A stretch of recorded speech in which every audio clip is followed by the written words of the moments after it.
ഷാർജയിലെ ഫ്ളാറ്റിൽ മരിച്ച നിലയിൽ കണ്ടെത്തിയ കൊല്ലം സ്വദേശിനി അതുല്യയെ ഭർത്താവ് സതീഷ് ഉപദ്രവിക്കുന്ന കൂടുതൽ ദൃശ്യങ്ങളാണ് പുറത്തുവരുന്നത്. അതുല്യയെ കൊലപ്പെടുത്തുമെന്ന് പറയുന്നതും ദൃശ്യങ്ങളിൽ വ്യക്തമാണ്. 10 വർഷം പീഡനം സഹിച്ചെന്ന് അതുല്യ പറയുന്നതും ദൃശ്യങ്ങളിലുണ്ട്. അതുല്യയുടെ കുടുംബമാണ് കൊല്ലം ജില്ലാ പ്രിൻസിപ്പൽ സെഷൻസ് കോടതിയിൽ ദൃശ്യങ്ങൾ സമർപ്പിച്ചത്. ദൃശ്യങ്ങളുടെ ഫോറൻസിക് പരിശോധന നടത്താൻ കോടതി നിർദ്ദേശിച്ചു.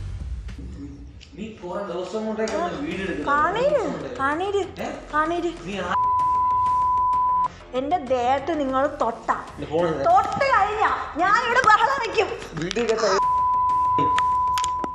കൊന്ന് കൊല വിളിച്ചിട്ട് ഞാൻ ജയിലിൽ കിടക്കും.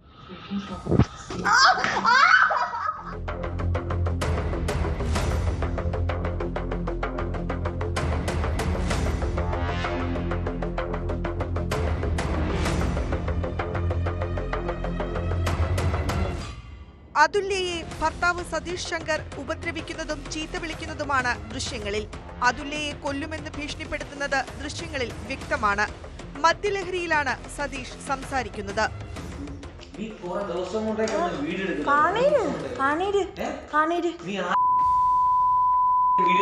ആരെങ്കിലും ആയിക്കോട്ടെ, എനിക്ക് ആരെ കാണിക്കാനുള്ള.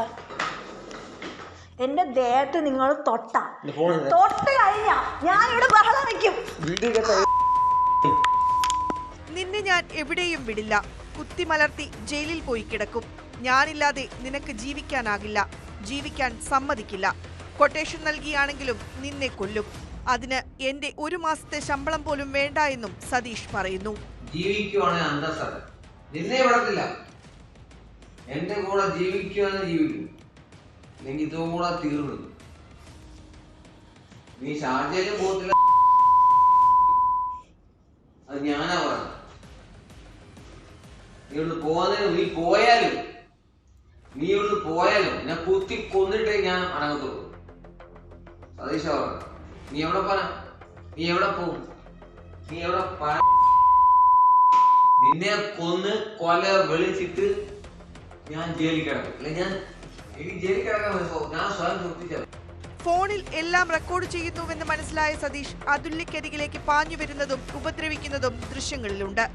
ആരെ കാണിക്കാനാണ് ദൃശ്യങ്ങൾ പകർത്തുന്നതെന്ന് ഇയാൾ ചോദിക്കുന്നു. 10 വർഷമായി പീഡനം സഹിക്കുന്നുവെന്നും ഇനി സാധിക്കില്ലെന്നും പറയുമ്പോൾ സതീഷ് ക്രൂരമായി ഉപദ്രവിക്കുന്നതും അതുല്യ വേദന കൊണ്ട് അലറിക്കരയുന്നതും കേൾക്കാം.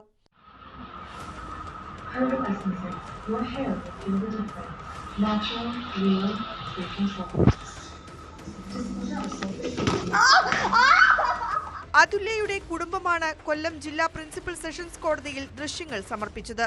ദൃശ്യങ്ങളുടെ ഫോറൻസിക് പരിശോധന നടത്താൻ കോടതി നിർദ്ദേശിച്ചു. കഴിഞ്ഞ ജൂലൈ 19-നാണ് കൊല്ലം ചവറ തെക്കുംഭാഗം കോയിവിള സ്വദേശിനി അതുല്യയെ ഷാർജയിലെ ഫ്ളാറ്റിൽ മരിച്ച നിലയിൽ കണ്ടെത്തിയത്. അതുല്യയുടെ കുടുംബത്തിന്റെ പരാതിയിൽ ഭർത്താവ് സതീഷിനെ 1-ാം പ്രതിയാക്കി പോലീസ് കേസെടുത്തിരുന്നു. സതീഷിന്റെ മാനസിക ശാരീരിക പീഡനമാണ് അതുല്യയുടെ ജീവനെടുത്തതെന്നാണ് കുടുംബത്തിന്റെ പരാതി. അതുല്യ കൊല്ലപ്പെട്ടതാണെന്നും കുടുംബം ആരോപിക്കുന്നു. മരണത്തിന് തൊട്ടു മുൻപുള്ള ദിവസം ചില ചിത്രങ്ങളും വീഡിയോ ദൃശ്യങ്ങളും അതുല്യ സഹോദരിക്ക് അയച്ചു നൽകിയിരുന്നു. ശരീരത്തിൽ മർദ്ദനമേറ്റതിന്റെ പാടുകൾ ഈ ദൃശ്യങ്ങളിൽ വ്യക്തമായി കാണാം. ഷാർജയിലെ സ്വകാര്യ കമ്പനിയിൽ സൈറ്റ് എഞ്ചിനീയറായിരുന്ന സതീഷിനെ സംഭവത്തിനു പിന്നാലെ ജോലിയിൽ നിന്ന് പിരിച്ചുവിട്ടിരുന്നു. തുടർന്ന് ഷാർജയിൽ നിന്ന് നാട്ടിലെത്തിയ സതീഷിനെ വിമാനത്താവളത്തിൽ വെച്ച് വലിയതുറ പോലീസ് അറസ്റ്റ് ചെയ്യുകയും ജാമ്യത്തിൽ വിടുകയും ചെയ്തു.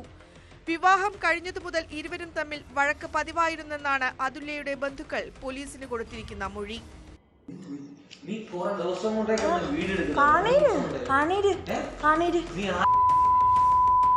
എന്റെ ദേഹത്ത് നിങ്ങൾ തൊട്ട് കഴിഞ്ഞ ഞാൻ ഇവിടെ ബഹളം വെക്കും.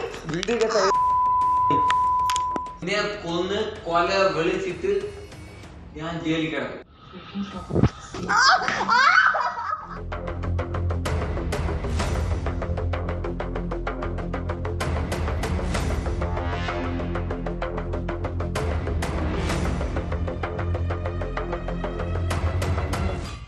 ന്യൂസ് 18 കൊല്ലം.